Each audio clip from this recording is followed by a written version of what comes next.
The standard history of the siege of Sarajevo paints a picture of a city slowly suffocated by a ring of steel. But in June 1992, the entire war effort for the Republic of Bosnia and Herzegovina rested on a single, flat strip of concrete, Sarajevo International Airport, Butmir. The title of this documentary isn't an exaggeration, it is a cold, ballistic fact.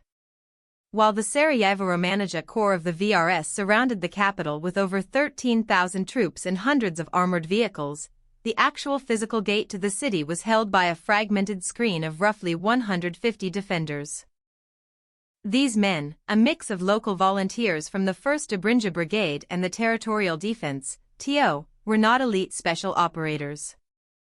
They were mechanics, students, and fathers armed with outdated Yugoslav M48 rifles and a handful of M57 anti-tank launchers. They were tasked with an impossible mission: prevent the most powerful mechanized force in the Balkans from seizing the only logistical lung the city had left. The official plan drafted by the Serbian High Command was a textbook example of force projection. General Ratko Mladic and his staff expected a turnkey transition. As the Yugoslav People's Army, JNA, began their negotiated withdrawal from the airport barracks, the VRS planned to move in immediately, utilizing their T-55 tanks to establish enfilade fire across the runway. This would have linked the Serbian-held territories of Ilidza and Lukavica, effectively cutting the city in half and ending the war in a matter of weeks. On paper, this was a 48-hour operation against a disorganized militia. The gritty reality, however, was waiting in the brutal, vertical geometry of the Aerodromsko Naselje, the airport apartment blocks. The why behind this battle is found in asymmetric friction. The defenders understood a fundamental tactical truth that the VRS ignored: you do not defend an airport by sitting on the runway. You defend it by holding the anchors that overlook it. While the world watched the diplomatic maneuvers of the UN in New York, 150 men were crawling through the basement crawlspaces of Dobrinja, creating a subterranean network of defilade positions. They were preparing to exploit the cognitive dissonance of the Serbian commanders, who believed that superior caliber and armor would automatically lead to territorial control. What the VRS saw as a vacant landing strip was actually a lethal kill zone, where the fog of war was being intentionally thickened by a force that had nowhere left to retreat. This wasn't just a defense, it was a desperate gamble to force a kinetic stalemate long enough for the eyes of the world to arrive. The official plan for the VRS was a sweeping armored maneuver, but the gritty reality was a meat grinder of asymmetric attrition. To understand how 150 men held, you have to look at the order of battle. On one side, the VRS 1st Sarajevo Mechanized Brigade sat on the heights of Lukavica with T-55 tanks and BOV armored personnel carriers. Their expectation was a clear line of sight, enfilade fire, across the runway. On the other side, the defenders of the 1st Dobrinja Brigade had no tanks, no heavy artillery, and very little ammunition. Their heavy weaponry consisted of a few M79 OSA 90mm rocket launchers and the older M57 units, which required the operator to get dangerously close to the target. The disparity in force projection was not just about the number of boots on the ground, but the weight of the metal behind them. The VRS 1st Sarajevo Mechanized Brigade operated as a combined arms juggernaut, utilizing the M84 main battle tank, the Yugoslav version of the Soviet T-72, which featured advanced composite armor and a 125mm smoothbore gun. Supporting these were BOV-3 anti-aircraft vehicles which the VRS repurposed for ground-level kinetic action, using their triple-barrel 20mm cannons to shred the facades of the Dobrinja apartment blocks. On the other side of the tarmac, the 150 defenders of the 1st Dobrinja Brigade were operating in a state of extreme asymmetric attrition. They didn't have a single armored vehicle.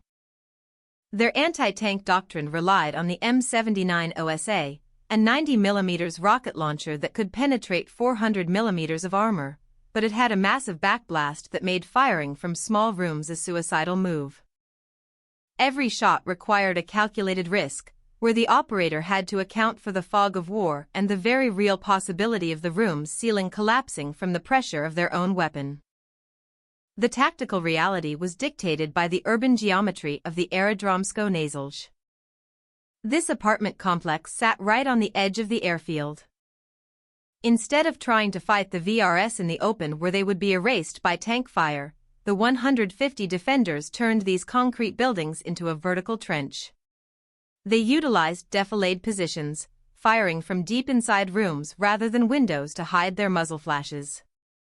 This created a massive cognitive dissonance for the Serbian tank commanders.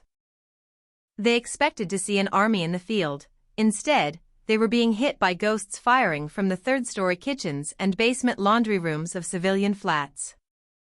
This transformation of the Aerodromsko Názilje into a vertical trench was a masterclass in defilade engineering.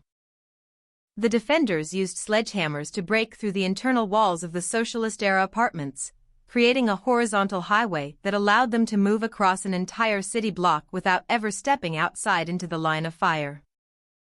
They reinforced these internal positions with sandbags filled with dirt from the basement foundations, creating nest positions deep within the kitchens and bathrooms. This created a profound cognitive dissonance for the Serbian observers on the hills. From a distance, the buildings looked like hollowed-out ruins. In reality, they were porous fortresses where a two-man sniper team could fire a single round and then reposition 3 floors down through a hidden hole in the floorboards. By the time the VRS returned fire with 122 mm high-explosive shells, the ghosts had already moved to the next building, maintaining a constant state of asymmetric friction that made the VRS command believe they were facing a force 10 times its actual size. The battle broke down into 3 brutal phases. Phase 1, the encirclement, June 15 to 20. The VRS attempted to squeeze the airport from the south and west. The defenders responded by using the Dobrinja C block as a fortress.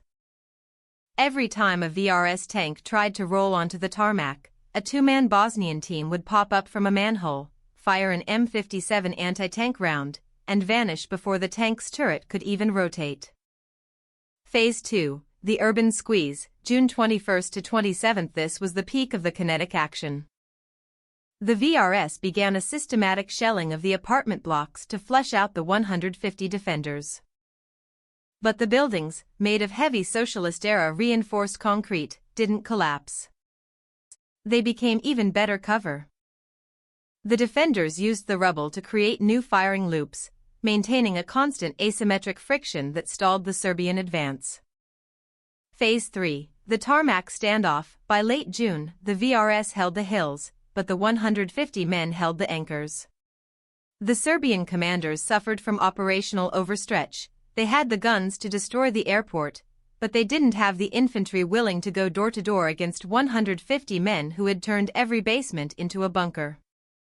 The result was a tactical stalemate that defied every military projection. The VRS had the force projection to win on paper, but on the ground, the friction of urban defense had brought their blitzkrieg to a grinding halt. The official plan for the VRS was to wait out the defenders through starvation and superior firepower.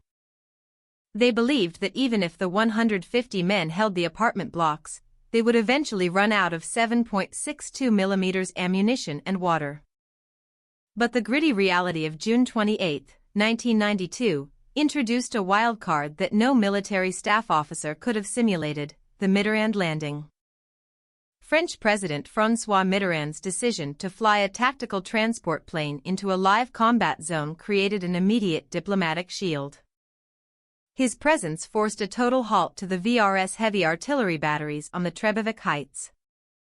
For the 150 defenders, this wasn't just a political stunt, it was a tactical breathing room that allowed them to redistribute their meager supplies and reinforce their defilade positions without being zeroed in by T-55 tank fire. The turning point occurred the moment Mitterrand's wheels touched the tarmac. The Serbian High Command faced a massive cognitive dissonance. If they continued the assault, they risked killing a Western head of state. If they stopped, they lost the momentum of their kinetic action. They chose to stop. This 24-hour pause was the miracle of Butmir. The 150 defenders didn't just sit still, they used the silence to map out the exact coordinates of the VRS armored patrols and solidified their hold on the Dobrinja 4 sector. When the UNPROFOR Canadian Battalion, CANBAT, finally arrived to take over the airport's security, they didn't find a surrendered wasteland. They found 150 exhausted men still clutching their M48 rifles, refusing to yield the perimeter until the UN flag was physically raised. The strategic aftermath of this holding action cannot be overstated. From a military perspective, the defense of the airport was a tactical success that changed the geography of the entire war. The tunnel legacy, because these 150 men held the anchors of Dobrinja and Butmir, the Bosnian army was later able to dig the Sarajevo tunnel, Tunel Spasa, in 1993. This 800-meter lifeline ran directly under the very runway these men had defended, allowing food and weapons to flow into the besieged city for years. The lesson of asymmetric friction: the VRS suffered from operational overstretch. They had the better tools, tanks and artillery, but the defenders had a better understanding of the urban threat. By holding the housing blocks, the 150 defenders turned a 2.5 kilometers runway into a political and military no-go zone. In the end, the expectation was that Sarajevo would be choked to death by July 1992. The reality was that a skeleton force of 150 volunteers created a tactical failure for one of the largest armies in Europe. They proved that in modern warfare, force projection means nothing if you cannot break the will of a few determined men in a concrete basement.